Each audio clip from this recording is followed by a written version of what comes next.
Hello everyone and welcome to my Y&R Insider 24 update channel. Mariah's problems are linked to Nemesis, but nobody knows Ian Ward is still alive. The Young and the Restless spoilers document that Ian Ward isn't dead. That is known by viewers, but Mariah Copeland and, it would appear, no one else in Genoa City, Wisconsin, do. It's possible that someone at the facility Mariah checked herself into in Boston, Massachusetts, is working with Ian because this is daytime. The audience doesn't know enough yet to draw that conclusion. All the fans have been given are some flashback sequences, which are marvelously presented in film noir-like black and white. Y&R's production team deserves credit for making that recent visual shift, which enabled Will Hensley to make his debut in a memorable retrospective fashion. Michael Swan's return to daytime. Mariah believes that she smothered a man to death while on a business trip earlier this year. It appears that her recollection isn't accurate, with more plot details being needed to flesh out the truth. The soap world is a tight community. So, seeing daytime veteran Swan appear on this show isn't surprising. From 1998 to 2003, he played two roles on The Bold and the Beautiful, Y&R's sister show. He took on the role of Adam Alexander, whose alias was Miles Fairchild. Swan is best known for her role as Duncan McEachnie on the beloved steamers One Life to Live, Guiding Light, and As the World Turns from 1986 to 2002. He also had a brief role on Days of Our Lives. The veteran actor made his acting debut in a 1975 episode of The Blue Knight. He also appeared in numerous nighttime productions over the years. Will Hensley. What did Mariah Copeland do to him?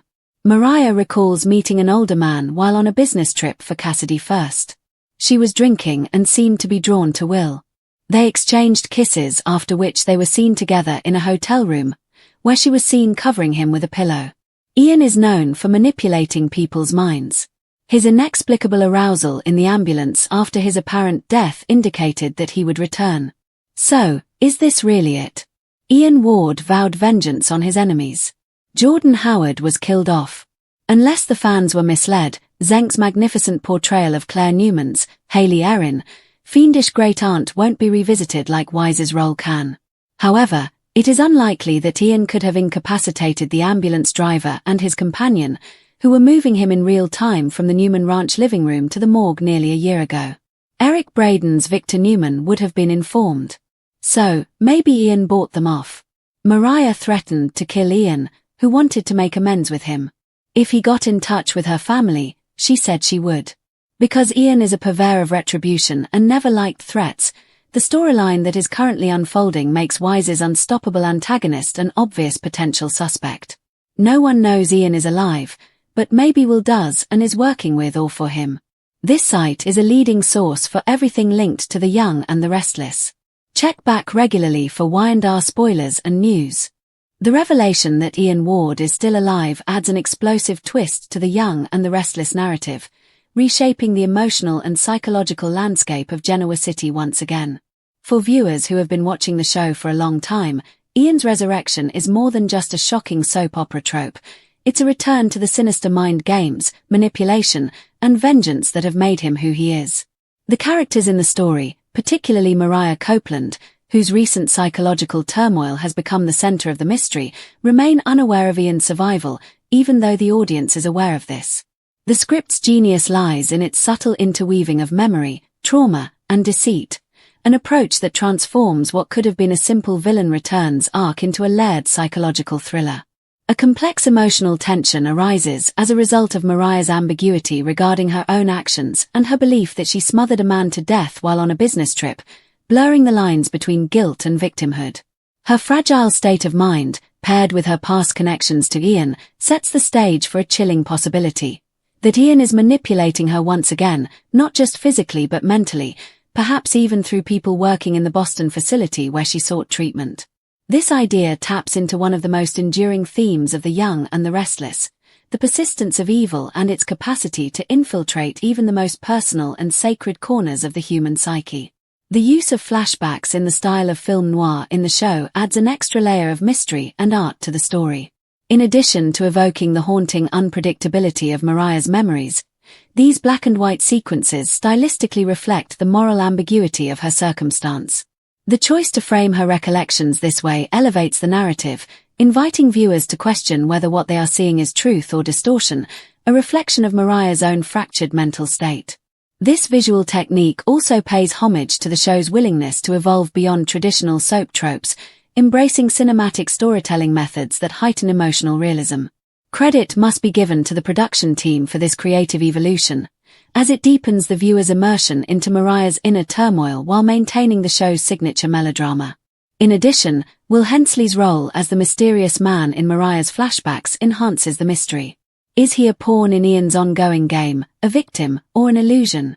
The fact that his supposed death is tied directly to Mariah's guilt suggests that this may be part of Ian's broader scheme, a meticulously constructed psychological trap designed to break her spirit and destabilize her family from within.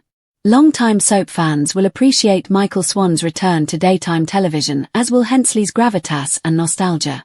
Swan's decades-long career across multiple iconic shows such as The World Turns, Guiding Light, and One Life to Live lends weight to his portrayal of a man whose connection to Mariah may be far more sinister than it first appears. His character's interactions with Mariah, particularly their encounter in the hotel room and her subsequent memory of smothering him, echo the classic soap motif of passion, regret, and deception. However, in contrast to standard romantic relationships, this one has a psychological horror undertone. Despite Mariah's evident guilt, the audience is aware that her perception may have been tampered with by Ian's schemes. If Ian orchestrated the encounter or faked Will's death, it would align perfectly with his history as a master manipulator who thrives on emotional control and chaos. The possibility that Will is alive, or worse, working for Ian, heightens the suspense and suggests that the true scope of Ian's revenge is far from revealed. Ian Ward's re-emergence represents not just the return of a villain, but the resurfacing of an unresolved trauma that has haunted Mariah for years. Ian's hallmark has always been psychological manipulation. He weaponizes fear and trust, turning his victims' own minds against them. His near-mythical resilience is demonstrated by his apparent resurrection following his alleged death in an ambulance.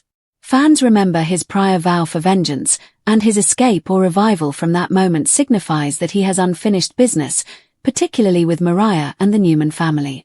Within the moral framework of Genoa City, the possibility that Ian bribed or manipulated the ambulance drivers who were taking him to the morgue is not out of the question.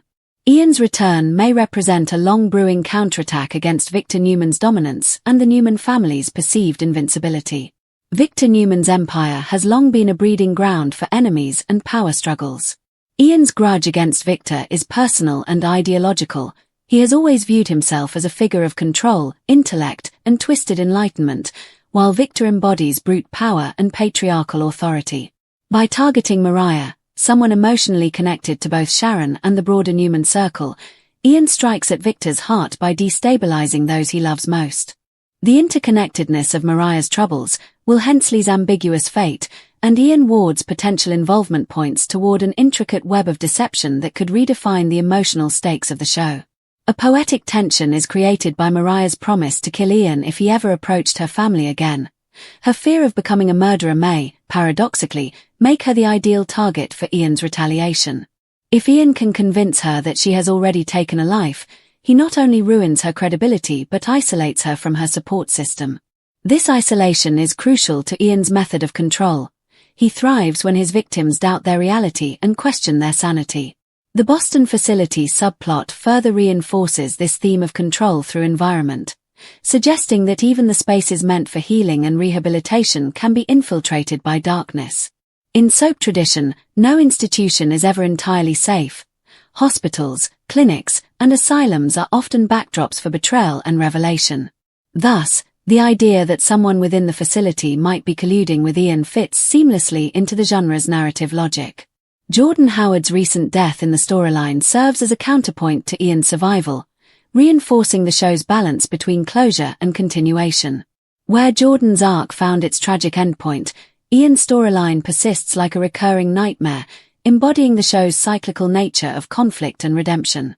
His survival also hints at a broader commentary within the soap's moral universe. Evil rarely dies, it merely retreats, waiting for the perfect moment to resurface. Mariah's life has already been marked by trauma, manipulation, and identity crises, so Ian's return may be her last chance to prove her mental toughness. She has come a long way since her early days of rebellion and uncertainty, but coming face to face with Ian once more may force her to confront the most damaged aspects of her past. In this way, the storyline becomes not just about revenge but redemption, the possibility that Mariah might reclaim her agency by exposing Ian's deception once and for all. In the end, Mariah's troubles tied to Nemesis. No One Knows Ian Ward is Alive captures everything that makes The Young and the Restless a staple of daytime drama. Complex characters, moral ambiguity, emotional intensity, and the constant blurring of reality and illusion. It is a story about survival in the face of manipulation, about how the ghosts of the past never truly die but linger in the corners of memory, waiting to strike. The fact that Ian continues to exist is more than just a plot twist. It is also a statement about how evil endures and how fragile truth is. As Mariah grapples with the weight of her supposed crime and the uncertainty of her own mind, viewers are left to wonder, is she truly guilty, or is she once again a pawn in Ian's grand design? The answers are still a mystery, but one thing is for sure, the fight between Mariah's sanity and Ian's evil is far from over, and Genoa City will always be a place where secrets are kept for a long time.